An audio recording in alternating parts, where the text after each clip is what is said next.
Hey there, welcome to day 111 of our Be a Better You annual challenge. Today we're talking about the CEO, commitment, effort, and open-mindedness in our relationships. We're focusing on relationships this month.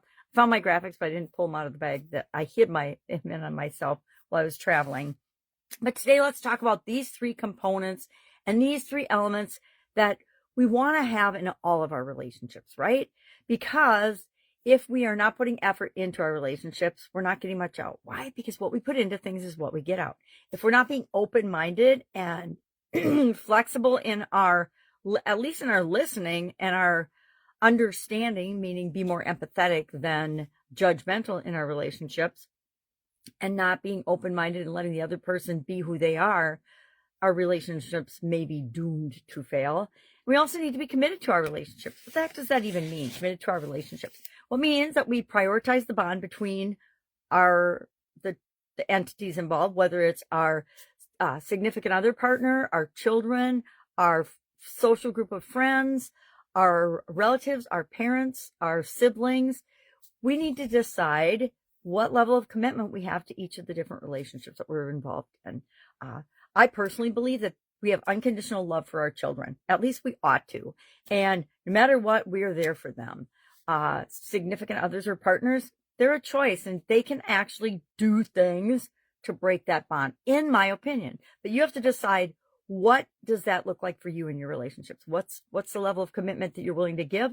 What is the level of commitment that you expect to receive in return? We'll do an exercise for these things, but let's talk about it a little bit and think about, let's talk about our exercise today. Our exercise with respect to commitment is pick one of your relationships and ask yourself, how dedicated am I to this relationship? How committed am I to this relationship? Maybe just give yourself a grade on a scale of 1 to 10. 10, all in, absolutely positively 100% committed to this relationship. If you're a 4, if you're a 5 or below, well then, depending on what the relationship is, if it's a friendship, that's probably fine. If it's your significant partner, probably not the best place to be right now, but at least we know where we are and we know that we can always improve, right? We believe in continuous improvement, or we wouldn't be doing an annual challenge where we do something every day to be a better version of ourselves. So commitment. How committed are you? How dedicated are you to the relationship? Number 2, let's talk about some effort today. So that was the C in our CEO. E is for effort. Effort is, to me, input. What am I putting into the relationship? Because what I put in is what I get out. We cannot expect to put in very little and get a whole lot out of anything. We don't invest a little bit of money and expect to get giant returns. We don't invest a little bit of time and energy studying for a test and expect to get A's all the time, right? What we put into things is what we get out. And this is especially true of our relationships. The effort and the energy and the value that we add to the relationship is what we'll get back out of it.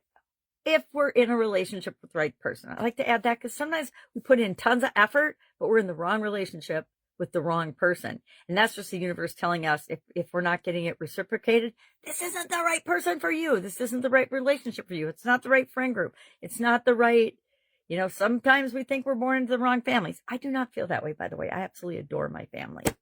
But the effort is the work or the energy or the inputs, what we put into our relationships.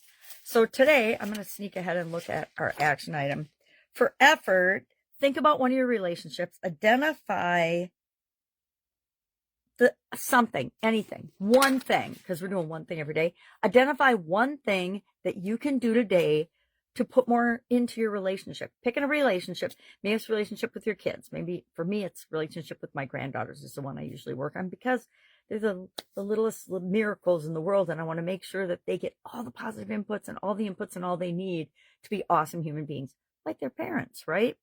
So identify one thing that you can do today to input and put effort into one of your relationships. And then guess what? Go do it. Don't just identify it and then get busy in your life and not do it today.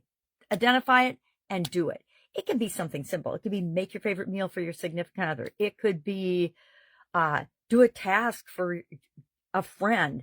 Do something, help your kids out with something that they need help out with.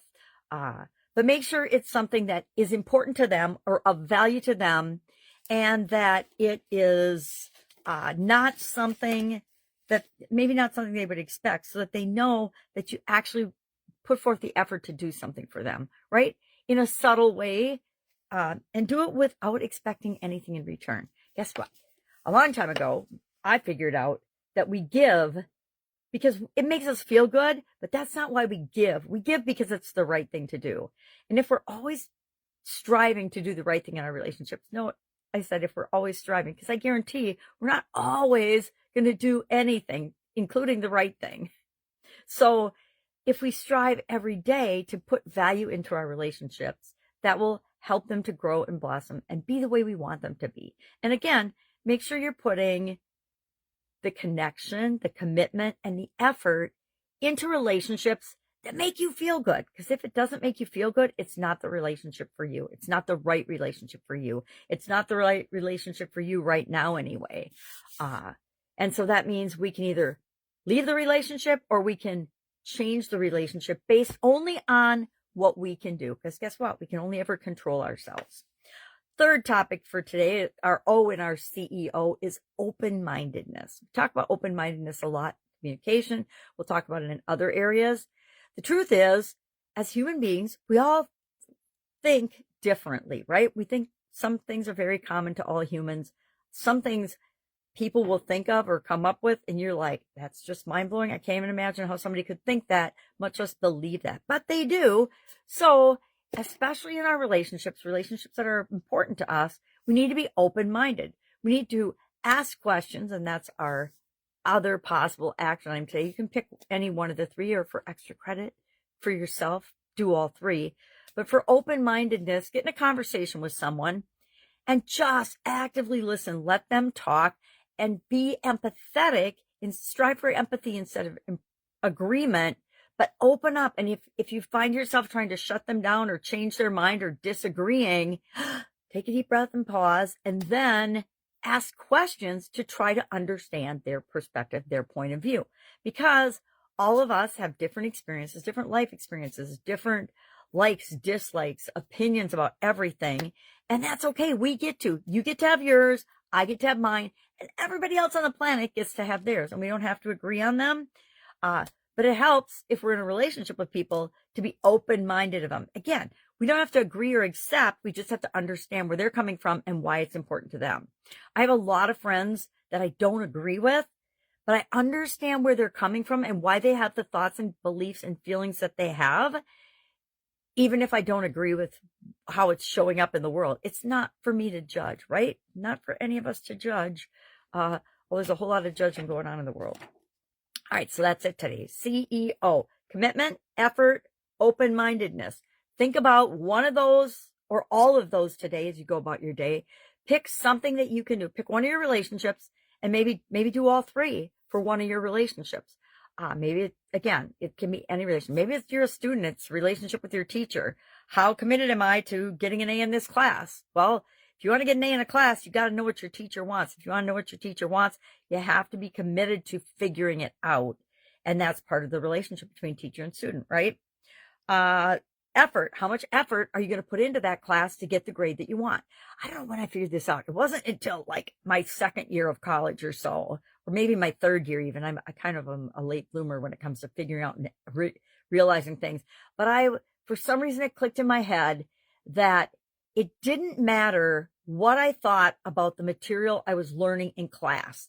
It only mattered what grade I wanted to get in that class and what I had to do to get it. Now, back then in college, they gave you these syllabuses that really said, this is all the things you're supposed to learn. This is the things you need to do for a certain amount of points or credit and to get a grade that you wanted. So I would look at that. I would say, okay, how do I demonstrate that to this particular instructor and teacher? Because guess what?